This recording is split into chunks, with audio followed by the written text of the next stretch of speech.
अस्सलाम वालेकुम नाज़रीन, मैं ज़फ़र हुसैन फ़ाइव आज आपकी खिदमत में एक नया मसला लेकर हाज़िर हुआ हूँ। ये हमारे वो PTCL पेंशनर्स हैं जो पाकिस्तान के तुलो अर्ज़ से यहाँ इस्लामाबाद में आए। इनका बड़ा ही पुराना मसला है।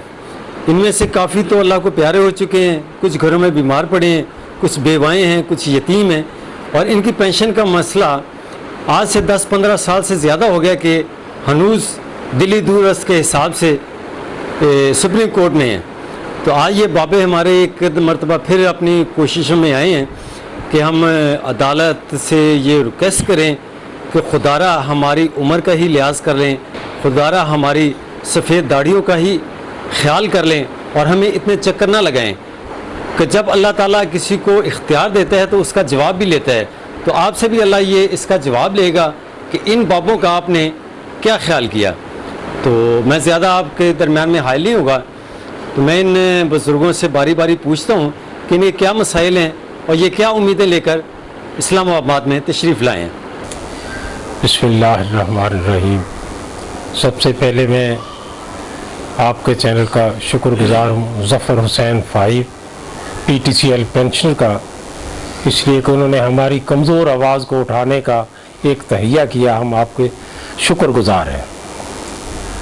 मेरे लिए आज बड़ा खुशी का दिन है कि मेरे दोस्त पेशावर से भी तशरीफ़ लाए और लाहौर से भी तशरीफ़ लाए। सादक अली खान साहब की क़यादत में उन्होंने हमारे जो वकला हज़रात हैं उनसे भी मीटिंग की है, और सादिक साहब ने जितनी मेहनत मशक्क़त की है वो भी। मैं सबसे पहले इनका तारफ़ करवा देना ज़रूरी समझता हूँ। ये मेरे साथ जो बैठे हैं मेरे दोस्त हामिद गिलानी साहब, ये एपिट के एग्जीक्यूटिव मेंबर भी हैं और लाहौर के बहुत सीनियर हमारे वर्कर भी हैं।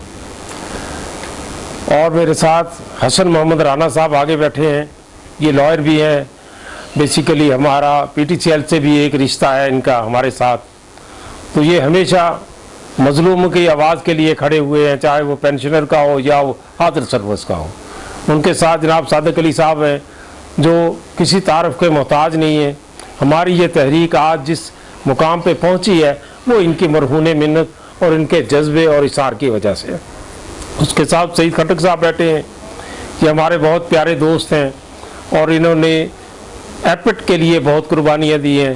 Peshawar supreme court, Peshawar high court, Peshawar Islamabad, इनका आना जाना लगा ही रहा। अल्लाह ताला इनको जज़ाए खैर दे। फिर उसके साथ खुर्शीद अनवर शाकिर साहब बैठे हैं जो हमारे सेक्रेटरी जनरल हैं इस्लामाबाद रावलपिंडी रीजन के। उनकी बड़ी काबिशें हैं, बहुत लिखते हैं। अल्लाह ताला उनको इसका अजर अजीम अता फरमाए। जुल्फ़कार साहब हैं उनके साथ बैठे हुए, ये भी लाहौर से तशरीफ़ लाए हैं। ये हमारे बड़े सीनियर और पुराने दोस्तों में से है। यूनियन बाजी भी की उन्होंने। अब वो तमाम तरह अपनी सलाहियतें पेंशन के लिए वक्फ की हुई हैं ताकि पेंशनर का भी कोई हल निकले।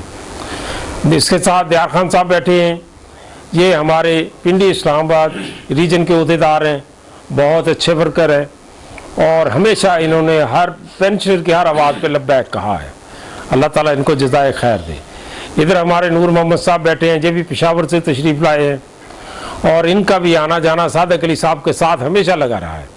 मैं अब गुजारिश करूँगा, मैंने सिर्फ तारफ़ करवाना था एक मेज़बान की हैसियत से, गुजारिश करूँगा हसन मोहम्मद राना साहब से वो अपने ख्यालात का इज़हार करें और ये बताएं कि आज तक क्या हुआ, कल क्या होने वाला। बिस्मिल्लाहिर्रहमानिर्रहीम। शुक्रिया अमीन साहब का और चैनल का भी मैं बहुत शुक्रिया अदा करता हूँ जिन्होंने वक्त निकाला है। मैंने बतौर लायर जो है थोड़ा सा केस के बारे में ब्रीफ करना है। केस बहुत आसान, बहुत सीधा और बिल्कुल सादा है। इसमें जो इनका राइट है वो किस तरह कर होता है वो मैंने बताना है। ये तमाम दोस्त जो हैं ये रिटायर हुए हैं PTCL से और ये TNT के वक़्त में भर्ती हुए थे। इनकी तमाम जो टर्म एंड कंडीशंस और मरात हैं वो स्टैट्यूट ने जो एक्ट है उसने सेव की हुई हैं और इनके राइट्स जो है ना वो बिल्कुल डिटरमिन्ड हैं। PTCL ने अपने तौर पे अपनी स्ट्रेंथ कम करने के लिए इनको एक वॉलंटरी सेपरेशन स्कीम दी और वॉलंटरी सेपरेशन स्कीम ये थी कि ये 60 साल तक जो इनके बेनिफिट बनते हैं उनके इवज़ ये कुछ उनसे पैसे ले ले اور جو 60 سال کے بعد ان کی پینشن ہے اس کے لیے ان کو پینشن بک جو ہے جس کو پی پی او کہتے ہیں، پی پی او بذات خود جو لفظ ہے یہ گورنمنٹ کا آرڈر کہلاتا ہے، پینشن پیمنٹ آرڈر، یہ بذات خود اتنا کلیئر ہے کہ اس میں کوئی گنجائش نہیں رہ جاتی۔ جب پی ٹی سی ایل نے خود ایک دفعہ پی پی او دے دی، اس کے بعد پی ٹی سی ایل کا اس حق سے کو محروم کرنا جو ہے نا یہ انتہائی زیادتی ہے۔ سپریم کورٹ تک یہ تمام کیس جیت کے آئے ہیں، کمپنی بلا وجہ اپنے اثر و رسوخ کو یوز کرتے ہوئے جو ہے نا ان کو ڈیلے کر رہی ہے۔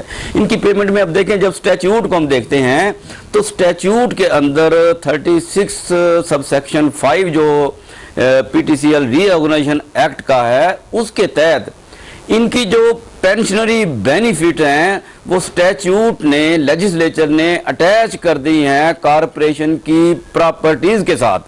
تو اس کا مطلب یہ ہے کہ جب تک کارپوریشن کی پراپرٹیز جو ہیں وہ پی ٹی سی ایل کے موجود ہیں تو ان کے جو پینشن کے رائٹ ہیں ان کو سلب نہیں کیا جا سکتا، اور اس میں بالکل یہ واضح طور پہ کہہ دیا ہے سٹیچیوٹ نے کہ فیڈرل گورنمنٹ گارنٹی دے۔ اس کا مطلب یہ ہے کہ اگر مثال کے طور پہ پی ٹی سی ایل ان کو پینشنی حقوق نہیں دیتی ہے تو گورنمنٹ کے پاس یہ حق آ جاتا ہے کہ وہ پی ٹی سی ایل کے پاس جو کارپوریشن کی پراپرٹیز ہیں ان کو ضبط کر لے یا ان کو اٹیچ کر لے یا اپنے پاس لے لے، کیونکہ وہ اس کے گارنٹر ہیں، انہوں نے ان کو دی ہیں اور انہی کے پاس واپس لینے کا اختیار ہے۔ اس حد تک گارنٹی دی ہوئی ہے، اور اس حد تک گارنٹی کو بھی نہ ماننا جو ہے نا، میں پھر کیا کہہ سکتا ہوں ایز اے لائر جو ہے نا کورٹ کے بارے میں، اس سے زیادہ گارنٹی کوئی اور دی نہیں جا سکتی۔ اب وہ جب ہم کارپوریشن کی پراپرٹیز کو دیکھتے ہیں تو وہ تو خربوں روپے کی ہیں، اور جب ان کے بینیفٹ جو دیکھتے ہیں جن کو اٹیچ کیا ہے وہ تو چند تھوڑے سے اماؤنٹ بنتی ہے، کوئی اتنی بڑی اماؤنٹ نہیں ہے کہ اس کو جو ہے نا اس کے ساتھ منسلک کر دیا جائے۔ اب یہ کیس تقریباً پچھلے کوئی 10-15 سال سے جو ہے نا بلا وجہ اٹکا ہوا ہے۔ دیکھیں اس بات میں لا بڑا کلیئر ہے، اس پہ ججمنٹیں سپریم کورٹس کی بہت ساری ہیں کہ اگر کوئی ادارہ ایک دفعہ کسی بینیفٹ کو دے دے اس کے بعد وہ ادارہ اس بینیفٹ کو جیسے بھی کنڈیشن ہو واپس نہیں لے سکتا۔ پی ٹی سی ایل نے جب ایک دفعہ پی پی او پینشن بک جاری کر دی، ان کو دے دی، اس کے بعد اس کے پاس کوئی اختیار نہیں ہے کہ وہ اپنی دی ہوئی چیز کو دوبارہ وڈرا کر لے یا اس پہ آرگومنٹ کرے۔ اب دیکھیں اس میں ایک اور بڑی سٹیچیو جو ہے وہ بڑا کلیئر ہے کہ تمام جو امپلائیز ہیں ان کو سٹیچیو نے اکٹھا ایک ٹرم کے تحت ان کو کہا کہ یہ تمام ٹیلی کمیونیکیشن امپلائی ہیں، اور ان کی پروٹیکشن کے لیے ایک علیحدہ سے ادارہ بنا دیا جس کا نام پی ٹی ای ٹی ہے۔ ابھی لیجسلیچر اس سے زیادہ کیا کر سکتا تھا کہ جب ایک پی ٹی ای ٹی ادارہ بن گیا اور اس ادارے کا فنکشن صرف یہ ہے، صرف اس کا فنکشن یہ ہے کہ اس نے گورنمنٹ والی پینشن دینی ہے، اس کے پاس اس کے علاوہ کوئی اختیار نہیں ہے۔ اور جو سٹیچیو کے اندر کلیئر کیا گیا ہے کہ جو پینشن ہوں گی وہ گورنمنٹ کے مطابق ہوں گی، اور جو پی ٹی ای ٹی ادارہ ہے وہ کچھ بھی اس میں رد و بدل نہیں کر سکتا۔ اور پی ٹی ای ٹی جو ہے اس کو بنایا بیسیکلی لا کے اندر یہ ہے کہ سیکشن 44 ہے یہ 1996 ایکٹ کا، اس کے مطابق یہ ہے کہ اس کو فیڈرل گورنمنٹ نے بنایا ہے، اور سیکشن 53 یہ کہتا ہے کہ اس ادارے کو ختم بھی گورنمنٹ ہی کرے گی۔ اب یہ دیکھیں پی ٹی ای ٹی جس کو بنایا گورنمنٹ نے ہے اور جس کو ختم بھی گورنمنٹ ہی کرے گی، تو اس کا فنکشن جو ہے وہ سٹیچیو کے تحت گورنمنٹ کی پینشن دینا ہے۔ اب گورنمنٹ کی پینشن نہ دینا تو یہ انتہائی زیادتی اور ظلم ہے ان کے ساتھ نا۔ میں سمجھتا ہوں کہ سپریم کورٹ کو جو ہے نا اس کو بالکل گہرائی کے ساتھ دیکھنا چاہیے، اور یہ اتنا مشکل ایشو نہیں ہے۔ بلا وجہ کمپنی نے بہت سارے کوسچن جو ہے نا خود سارا کچھ تسلیم کرنے کے بعد ریز کیے ہوئے ہیں، وہ بنتے نہیں ہیں۔ شکریہ، مہربانی۔